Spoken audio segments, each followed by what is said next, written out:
Good morning mga kadogo, Mr. Doggy Style TV po.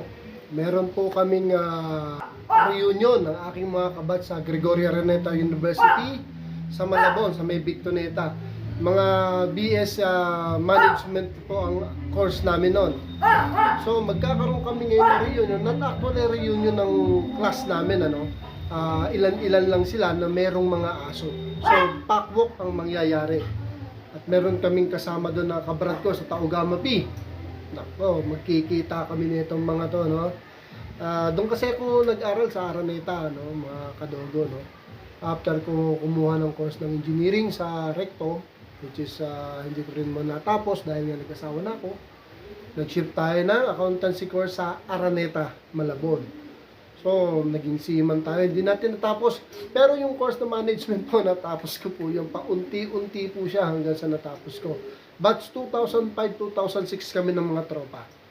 Kaya sa inyo, sir, ma'am, mga aking mga kaibigan at batchmate, magkikita tayo mamaya. Okay? Basta inform nyo lang kagad ako kung anong oras. At sabi nyo, susunduin nyo ako para may sasakyan yung dadaling kong alaga akong aso. Parang sa Binis yata kami magkakaroon ng packwalk. Ewan ko kung pwede doon. Bahala sila sa buhay nila. Basta ako inaya ninyo. Sus, sagot nyo yung sasakyan. Mga brad, mga batchmate, kita-kita tayo mamaya. Text-text tayo para alam ko.